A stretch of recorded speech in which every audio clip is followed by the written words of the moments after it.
Hi everyone. आज हम exercise 11.1 के फिफ्थ क्वेश्चन से स्टार्ट करने वाले हैं क्योंकि लास्ट सेशन में हमने फोर्थ क्वेश्चन तक कंप्लीट कर लिया था।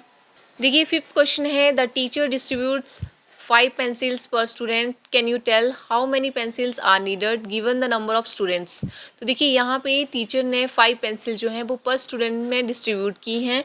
Can you tell how many pencils are needed, तो कितनी पेंसिल्स की रिक्वायरमेंट है given the number of students. हमें यहाँ पे स्टूडेंट्स, नंबर ऑफ स्टूडेंट्स के लिए एस को यूज़ करना है। अब देखिए कैसे करेंगे। देखिए यहाँ पे नंबर ऑफ पेंसिल्स कितनी थी 5 और कितने स्टूडेंट्स में डिस्ट्रीब्यूट की गई हैं। एक स्टूडेंट को 5 पेंसिल्स मिली हैं, तो कितने स्टूडेंट्स को कितनी मिलेगी। अब देखिए यहाँ पे नंबर ऑफ स्टूडेंट्स कितने हैं। अगर नंबर ऑफ स्टूडेंट्स 1 हैं और उनको 5 पेंसिल्स मिली हैं, तो अगर स्टूडेंट्स 2 हो गए तो यहाँ पे कितनी नंबर ऑफ पेंसिल्स हो जाएंगी 10। अब देखिए यहाँ पे अगर जितने नंबर ऑफ स्टूडेंट्स हमारे इंक्रीज़ होते जाएंगे उतनी ही नंबर ऑफ पेंसिल्स भी हमारी क्या होंगी, इंक्रीज़ होती जाएंगी। अब डिफरेंस देखिए यहाँ पे 1 से अगर 2 पर्सन हो गए, देखिए 2 स्टूडेंट्स हो गए तो यहाँ पे कितना इंक्रीज़ हुआ 5 का। यहाँ पे अगर 3 स्टूडेंट हो गए तो कितना इंक्रीज़ हो रहा है 5 का। तो हमारा जो रूल है वो क्या हो जाएगा, यहाँ पे रूल हमारा यहाँ पे हो जाएगा 5n का। ठीक है, बट यहाँ पे हम n की जगह क्या यूज़ करेंगे। देखिए यहाँ पे बोला गया है क्वेश्चन में, use s for number of students. तो देखिए यहाँ n की जगह क्या आ जाएगा, यहाँ पे नंबर ऑफ स्टूडेंट्स कितने, हमें नंबर ऑफ स्टूडेंट्स, तो हम 5n की जगह क्या कर देंगे 5s, जो कि हमें क्वेश्चन में ऑलरेडी हिंट दिया है कि use s for number of students. तो अगर हम देखिए s की वैल्यू, हमारी s क्या है, नंबर ऑफ स्टूडेंट्स। अब देखिए अगर हमारी s की वैल्यू 1 है तो पेंसिल्स का कितना है नंबर 5। अगर हमारे s 2 होते हैं, नंबर ऑफ स्टूडेंट्स 2 हो गए तो नंबर ऑफ पेंसिल्स भी इंक्रीज़ हो रही है, कितनी हो रही है 10। अगर नंबर ऑफ एस हमारा इंक्रीज़ हो रहा है 3 हो रहे हैं तो पेंसिल्स भी इंक्रीज़ हो रही है, कितनी हो रही है 15। तो एस की वैल्यू क्या होगी आपकी वेरिएबल, तो एस 1 भी हो सकता है, 2, 3, 4 गो ऑन। ठीक है, नेक्स्ट क्वेश्चन देखिए। नेक्स्ट क्वेश्चन 6 देखिए यहाँ पे है, a bird flies 1 kilometre in 1 minute, can you express the distance covered by the word in terms of its flying time in minutes, use T for flying time in minutes. तो देखिए यहाँ पे एक word है वो 1 kilometre क्या करता है, उड़ता है, कितने टाइम में 1 मिनट में। अब हमें एक्सप्रेस करना है डिस्टेंस को covered by the word in terms of its flying time in minutes में ही हमें बताना है, और उसके लिए हमें क्या करना है, flying time in minutes use करना है टी में। तो कैसे करेंगे देखिए। तो देखिए कैसे करेंगे, वर्ड फ्लाइज 1 किलोमीटर इन 1 मिनट। तो एक वर्ड है वो 1 किलोमीटर में, 1 किलोमीटर डिस्टेंस जो है वो कवर कर रहा है कितने टाइम में, 1 मिनट में। अब देखिए distance cover by word 1 kilometre में, तो अगर वो 1 किलोमीटर जो है वो फ्लाई कर रहा है 1 मिनट में, तो फिर हमें क्या निकालना है कि कितना डिस्टेंस जो है वो कवर करेगा, मिनट्स में ही हमें निकालना है। तो और हमें हिंट भी दिया गया है कि टी जो है वो यूज़ करना है फ्लाइंग टाइम इन मिनट्स में। तो अब देखिए 1 किलोमीटर 1 मिनट में करता है तो 2 किलोमीटर कितने में हो जाएगा, 2 मिनट्स में। जैसे जैसे हमारा टाइम इंक्रीज़ हो रहा है वैसे वैसे हमारा डिस्टेंस भी इंक्रीज़ हो रहा है।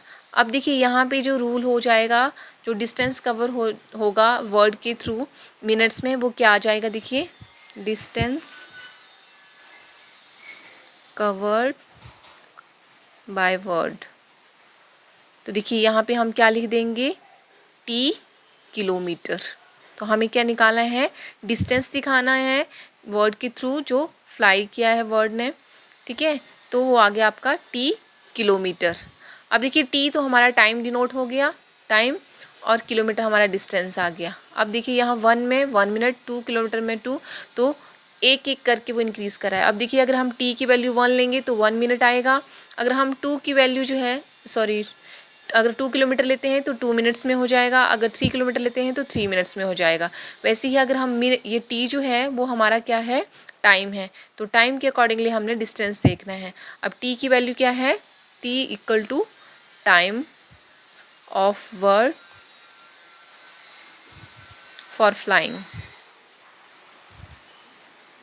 तो देखिए टी अगर हम 1 लेते हैं तो 1 किलोमीटर होगा, 2 लेते हैं तो 2 किलोमीटर होगा, 3 लेते हैं तो 3 किलोमीटर। वैसे वैसे जैसे हमारा टाइम इंक्रीज़ होता जाएगा वैसे हमारा डिस्टेंस भी इंक्रीज़ होता जाएगा। तो इसका जो आंसर है वो आ गया टी किलोमीटर। नेक्स्ट क्वेश्चन देखिए 7th, Radha is drawing a dot rangoli a beautiful pattern of lines joining dots with chalk border. She has 9 dots in a row. How many dots will her rangoli have for r rows? How many dots are there if there are 8 rows? If there are 10 rows? अब देखिए यहाँ पे राधा लड़की है, वो एक dot rangoli बनाती है। अभी उसमें वो विद चॉक की हेल्प से लाइंस को ज्वाइन करती है। अब देखिए सी हैज़ 9 डॉट्स इन अ रो, तो एक रो में वो कितने डॉट बनाती है? 9। How many dots will her rangoli have for R rows? तो देखिए एक लाइन में उसके 9 डॉट्स होंगे, तो अगर आर रोज होंगी तो कितने डॉट्स हो जाएंगे? 9 आर। ठीक है, देखिए क्वेश्चन को कैसे करेंगे। राधा ने ड्राइंग बनाई है डॉट रंगोली। अब उसके पास कितने डॉट्स हैं एक रो में? एक रो में उसके पास है 9 डॉट्स। क्वेश्चन में पूछा गया है कि नंबर ऑफ डॉट्स निकालने हैं फॉर आर रोज के लिए। तो एक रो में 9 है तो आर रोज में कितने हो जाएंगे? 9 आर। अब देखिए number of dots for 8 rows. Next question था कि अगर 8 रोज होंगी तो नंबर ऑफ डॉट्स कितने हो जाएंगे? तो देखिए 9 है यहाँ पे और 8 आपके पास रोज हैं, 9 डॉट्स हैं ऑलरेडी, तो कितना हो जाएगा? 72। 8 को मल्टीप्लाई कर देंगे 9 से, 8 रोज हैं आपकी और 9 डॉट्स, तो नंबर ऑफ डॉट्स कितने आ जाएंगे रो में? 72। नेक्स्ट देखिए क्वेश्चन पूछा है कि अगर 10 रोज होंगी तो कितना आंसर आएगा आपका नंबर ऑफ डॉट्स का? तो देखिए यहाँ पे 10 को हम क्या करेंगे? 9 से मल्टीप्लाई कर देंगे और कितना आंसर आ जाएगा? 90। नेक्स्ट क्वेश्चन देखिए 8th, Leela is Radha's younger sister. Leela is 4 years younger than Radha. Can you write Leela's age in terms of Radha's age? Take Radha's age to be x years. तो देखिए confuse बिल्कुल नहीं होना है, question को समझना है पूछा क्या है। लीला इज राधा's younger sister, तो लीला क्या है? राधा की यंगर सिस्टर है। Leela is 4 years younger than Radha, तो लीला 4 years younger है राधा से। Can you write Leela's age in terms of Radha's age? तो हमें यहाँ पे किसकी एज लिखनी है? लीला की एज लिखनी है in terms of Radha's age. Take Radha's age to be x years, तो हमें राधा की जो एज है वो क्या लेनी है? x, और लिखनी किसकी है? बतानी किसकी है? लीला की। तो देखिए कैसे करेंगे, Leela is younger sister of Radha. Leela is 4 years younger than Radha. Leela's age in terms of Radha's age, तो let's Radha's age be x years. देखिए राधा की एज क्या है? x ईयर्स है और लीला जो है वो उससे 4 साल यंगर है, तो कैसे आ जाएगी राधा की एज? लीला की हमें निकालनी है, राधा की हमें दी हुई है x ईयर्स। तो देखो लीलाज एज क्या हो जाएगी यहाँ पे? x हमारी राधा की एज है और वो कितनी है? 4 years यंगर है, तो 4 years यंगर का मतलब कि वो उससे 4 साल छोटी है, तो x से हम क्या करेंगे? 4 years कम कर देंगे, तो ये आ गई लीला की एज। तो लीला की एज क्या आ गई? x - 4 years, क्योंकि लीला जो है वो राधा से 4 years यंगर है। नेक्स्ट 9th क्वेश्चन देखिए, mother has made laddoos. She gives some laddus to guests and family members. Still 5 laddus remain. If the number of laddus mother gave away is L, how many laddus did she make? देखिए यहाँ पे माता जो भी mom है उन्होंने क्या किया है? लड्डू बनाए हैं। She gives some laddoos to guest, तो कुछ लड्डू उसने गेस्ट को दे दिए हैं, कुछ फैमिली मेम्बर्स को। अभी फिर भी उनके पास कितने लड्डू बच के हैं? 5 लड्डू बच के हैं। तो अगर जो नंबर ऑफ लड्डूस हैं mother gave away is L, तो L दे दिए हैं, तो how many laddoos did she make? तो कितने लड्डू उन्होंने टोटल बनाए थे? तो देखिए mother made laddoos and gives to guest and family members some. She has remain laddoos 5. If number of laddus L and she has left remain 5, then total number of laddus हमें निकालना है कि उसने total number of laddus कितने बनाए थे। अगर उसमें से उसने कुछ लड्डू जो हैं वो गेस्ट को दिए हैं और फिर भी उनके पास 5 बच के हैं, तो कैसे हम निकालेंगे? देखिए तो जो नंबर ऑफ लड्डूस हैं वो कितने हैं? L, और देखिए उसमें से भी कितने बच के हैं? 5। तो L अगर उन्होंने दे दिए हैं नंबर ऑफ़ लड्डूस गेस्ट और फैमिली मेम्बर्स को, तो 5 अभी भी उनके पास वापस बचे हुए हैं, तो अगर हम उनको ऐड कर लेंगे तो ये सारे नंबर ऑफ़ लड्डूस आपके पास आगे जो मदर ने बनाए थे। तो देखिए total number of laddoos made by हर कितने आ गया, L+5। नेक्स्ट 10th क्वेश्चन देखिए, oranges are to be transferred from larger boxes into smaller boxes. When a large box is emptied, the oranges from it fill 2 smaller boxes and still 10 oranges remain outside. If the number of oranges in a small box are taken to be x, what is the number of oranges in the larger box? तो देखिए यहाँ पे question दिया गया है कि आपके पास orange हैं, उनको ट्रांसफ़र किया गया है कहाँ से, लार्जर बॉक्स से स्मॉलर बॉक्स में। अब when a large box is empty the oranges from it fill 2 smaller boxes. तो जब बॉक्सेस को, जो लार्ज बॉक्स से हमने मतलब ऑरेंज निकाले गए थे फिल करने के लिए स्मॉलर बॉक्स को, तो उसमें से जब वो ऑरेंज फिल किए गए स्मॉलर बॉक्स में तो कितने फिल हुए, 2 smaller box, and still 10 oranges remain outside. फिर भी 10 जो स्मॉल आपके पास जो 10 ऑरेंजेस थे वो बाहर रह गए। If the number of oranges in small box are taken to be x, अगर number of oranges in small box में अगर हम लेंगे ऑरेंजेस का तो कितना है, x है। Then what is the number of oranges in the larger box, तो हमें निकालना है कि कितने नंबर ऑफ जो ऑरेंजेस थे वो लार्ज बॉक्स में थे। तो देखिए कैसे करेंगे, तो देखिए कैसे करेंगे क्वेश्चन को। क्वेश्चन में बोला गया था कि ऑरेंज जो हैं वो लार्जर बॉक्स में है, उनको ट्रांसफ़र किया गया है स्मॉलर बॉक्स में। अब देखिए number of smaller box filled with oranges, तो जो लार्जर बॉक्स से स्मॉलर में ट्रांसफ़र किए गए हैं तो उससे स्मॉलर बॉक्स कितने फिल हो रहे हैं, 2। और number of oranges in small box to be taken कितने लिए हैं, x। तो x जो हैं वो हमने नंबर ऑफ ऑरेंजेस ले लिए हैं जो हमने स्मॉल बॉक्स में फिल किए हैं। अब देखिए number of oranges still remain outside, उन 2 बॉक्सों को भरने के बाद भी 10 जो ऑरेंज हैं वो बाहर रह गए हैं, वो नंबर आ गया 10। अब क्वेश्चन में पूछा गया है कि नंबर ऑफ ऑरेंजेस निकालने हैं इन लार्जर बॉक्स। तो लार्जर बॉक्स में टोटल कितने नंबर ऑफ ऑरेंजेस थे, तो क्या आ जाएगा, 2 बॉक्सेस हमारे फिल हो गए हैं स्मॉलर के, तो 2x आ गया, और प्लस अभी 10 जो हैं वो क्या है, रिमेन आउटसाइड हैं। तो इसका क्या आ जाएगा answer, number of oranges in larger box 2x + 10।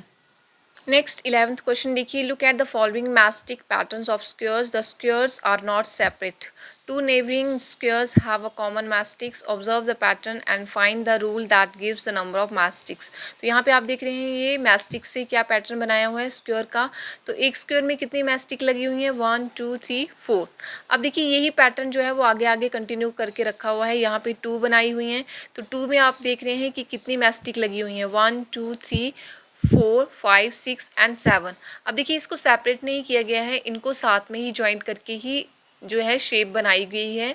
Next pattern ऐसे इनको ज्वाइंट करके बनाया गया है। तो देखिए यहाँ पे आपका जो पैटर्न होगा वो क्या फॉलो किया गया है, देखिए यहाँ सबको ही सेपरेटली नहीं बल्कि ज्वाइंट करके ही पैटर्न को कंटिन्यू रखा गया है। तो इसका क्या फॉर्मूला बन जाएगा, find the rule that gives the number of matchsticks, क्या बन जाएगा देखिए कैसे करेंगे। नंबर ऑफ स्क्वायर दिए हैं, नंबर ऑफ मैस्टिक्स कितनी लगी हैं, देखिए 1 स्क्वायर बनाने के लिए 4 मैस्टिक्स लगी थी। नेक्स्ट 2 स्क्वायर बनाए तो उसके लिए 7 मैस्टिक्स लगी हैं, क्योंकि उनको कंटिन्यू रखा गया है, उनको सेपरेट नहीं किया गया है। मैस्टिक्स से जो पैटर्न बने हुए हैं स्क्वायर के, उनको सेपरेटली नहीं बनाया गया था, उनको कंटिन्यू ही रखा था, जॉइंट ही किया था। तो आप देख सकते हैं यहाँ पे जब 2 बने थे तो देखिए 1 2 3 4 5 6 एंड 7 लगे थे। अब देखिए 3 बनी है तो 1 2 3 4 5 6 7 8 9 10। अब देखिए इनको सेपरेटली नहीं किया है तो कितनी नंबर ऑफ हमारे पास मैस्टिक्स लगी हैं। तो इसका रूल क्या आ जाएगा, अब आप देख रहे हैं यहाँ पे कि 3x + 1 इसका रूल हो जाएगा। अगर हम x की वैल्यू 1 लेते हैं तो यहाँ पे 3 × 1 कितना हो जाएगा, 3 1 = 3 + 1 4 हो जाएगा। अगर हम x की वैल्यू क्या लेते हैं, 2 लेंगे तो हमारे पास ये 7 आएगा आंसर। अगर 3 लेते हैं तो 10 आएगा। तो नंबर ऑफ मैस्टिक्स हम कैसे काउंट करेंगे इस रूल से, 3x + 1। नेक्स्ट बी पार्ट देखिए, यहाँ पे दिया है give a matchsticks pattern of triangle. यहाँ पे ट्राइंगल का मैस्टिक पैटर्न दिया हुआ है। As in exercise 11A above find the general rule for the general rule that gives the number of matchsticks in terms of number of triangles. तो देखिए यहाँ पे जो हमें फिगर्स बना के दी हैं वो ट्राइंगल की हैं और ये पैटर्न जो है वो मैस्टिक से बना हुआ है। अब हमें बताना है कि कितनी नंबर ऑफ मैस्टिक्स जो है वो रिक्वायर्ड हैं for making a triangles pattern. ठीक है, तो यहाँ पे 1 के लिए 3 हैं, देख रहे हैं आप। और अगर हमने 2 ट्राइंगल बनाई हैं तो देखिए इनको जॉइंट ही बनाया है, तो 1 2 3 4 5 यहाँ पे 3 बनी हुई हैं, तो देखिए कितनी है 1 2 3 4 5 6 7। अगेन आप देख सकते हैं कि जो हमारा रूल है वो क्या फॉलो कर रहा है। देखिए कैसे करेंगे। देखिए इसमें नंबर ऑफ ट्राइंगल्स हमारी 1 है तो 3 मैस्टिक्स लगी, और अगर 2 है ट्राइंगल्स तो 5, 3 नंबर ऑफ ट्राइंगल्स हैं तो 7 मैस्टिक्स लगी। अब देखिए इसका rule for numbers of matchsticks in terms of number of triangles हमने लिखना है, तो क्या हो जाएगा। देखिए 2x + 1। तो देखिए यहाँ पे x की वैल्यू अगर हम 1 लेते हैं, देखिए 1 ले रहे हैं तो 2 1 जार 2 + 1 कितना हो गया 3। अगर हम 2 रखते हैं तो 2 2 जार 4 + 1 5। तो ये आ गया rule for number of matchsticks in terms of number of triangles. अब x क्या है यहाँ पे नंबर ऑफ ट्राइंगल्स। तो ये हमारे एक्सरसाइज 11.1 के सारे क्वेश्चंस कंप्लीट होते हैं। वीडियो अगर आपको अच्छी लगी हो तो प्लीज़ लाइक करें, शेयर करें, और अगर आप नए हैं चैनल पे तो चैनल को सब्सक्राइब करें। Thank you.